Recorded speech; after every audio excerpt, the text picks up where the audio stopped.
Alright guys, welcome to this video. Now in this video, I'm going to share with you 3 ATM and cash tips while you're here in Mexico.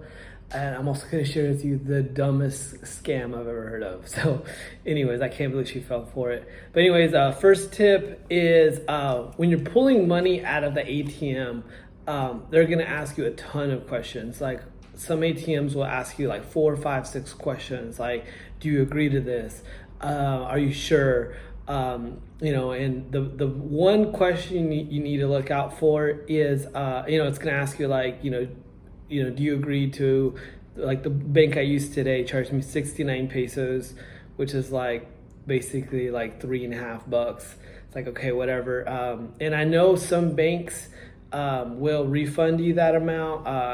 My banks unfortunately don't. Of course, I didn't know that when I started my bank account 5-10 years ago with these banks.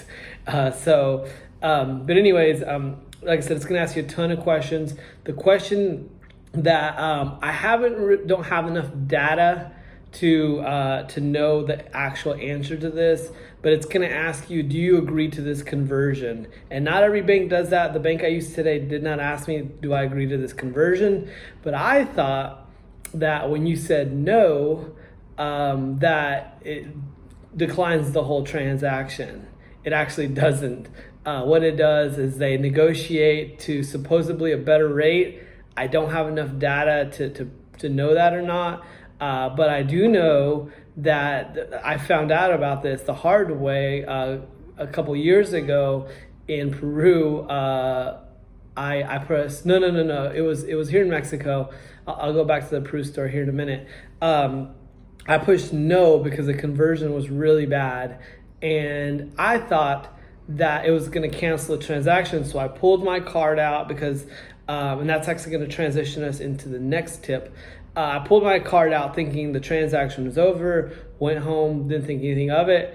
Went to check on my bank account later that day, and I realized that they withdrew the money. So I freaked out. I went to it was a Walmart. And they're like, oh yeah, there was somebody who reported some money in the ATM, but you need to file a complaint. I did the paperwork. Turns out the person kept like half of it, or somebody did, whether it was the security guard, the office. So I had to file another complaint on it. I denied it with my bank, thinking that they would refund me the money, and they did. But then after like a 90-day investigation, they recharged me the money, which I think it was like $200 or $300. I don't remember exactly. But so I had the money in my account the next day, but then like 90 days later, they took the money back out. So I learned the hard way that just because you press no, all they're doing is supposedly arguing the conversion for you. I don't know about that, but if you see that question on there, you've already agreed to it like 4 times. So they're going to withdraw that amount of money from your account. Like I said, the bank today didn't even ask me for a conversion, didn't even mention a conversion. They just said, you need this amount of money? All right, great. Here's your money. And so just be on the lookout for that. Another tip I don't know. I don't know if it's a tip anymore because I've actually had better luck here with local banks. For a while, I was just using international banks like USBC, or what's the name of that? It's like 4 letters. I was trying to just use international ones, but I don't know. I feel like I've gotten better conversions off the local banks. I don't know. So I don't have enough data to prove that one. But which leads us to our next tip. What I alluded to earlier is make sure you take your card. It's not like in America where it won't give your card till after you withdraw the card. Like your card is just sitting there. Like you could pull it out at any time. And so they don't have like a lock device on them or whatever, or it doesn't like, suck in your card like most banks in America. Like I said, it happened to me the first time I was in Peru, first time I withdrew money there. Luckily, I was able to go back to the bank because it was a bank and they opened the ATM for me. I got it back. So I was only missing it for like literally like 5 minutes.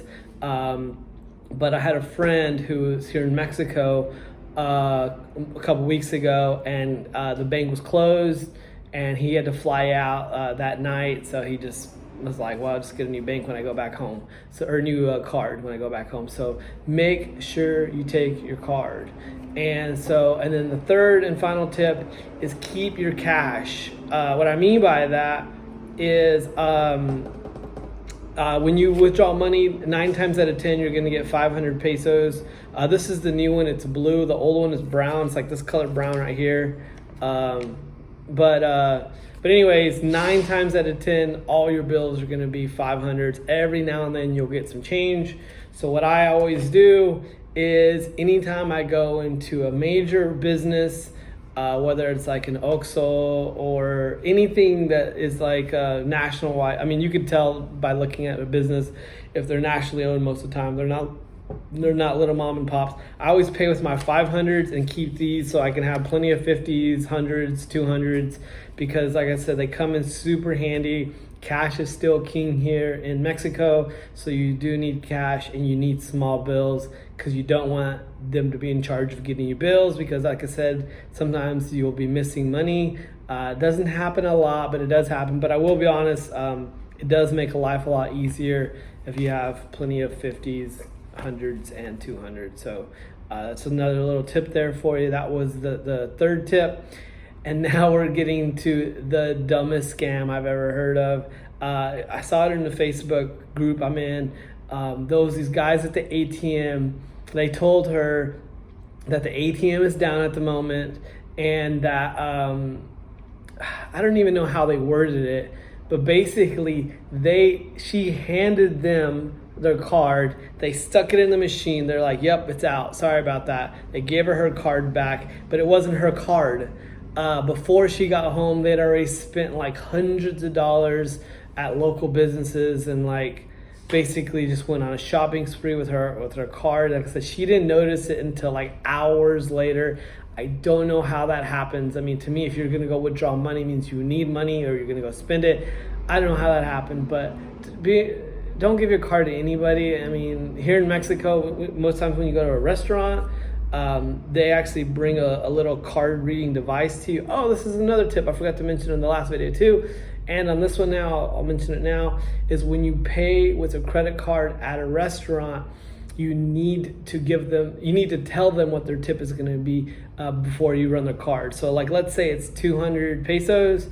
You need to tell them, add 20 pesos or whatever it may be. The first couple times I was here and I used my card at a restaurant, I forgot and I didn't know, and I was like, "Hey, how do I add a tip?" And they're like, "Oh, you're supposed to do that before." And I was like, And I think once or twice I had change to give them, but I think once I didn't have any money, but I was like, it kind of sucked anyways. I was like, whatever, like I don't feel that bad. But if you do get good service and you're like me and you like the tip, make sure, so that'll be your bonus tip when you're paying at restaurants. Make sure you tell them the tip before they run the transaction, because they can't go back and add that tip later on. It's not like in the States where you sign it and add the tip. So anyways, I hope you enjoyed these videos, and hopefully it helps it saves you some money, and don't fall for stupid scams. I mean, just use common sense. If you wouldn't do it, I wouldn't do that in America. Why would I do that here in Mexico? So like I said, there's good people everywhere you go, but there's also a few bad people. But guys, thanks for watching this video. Bye.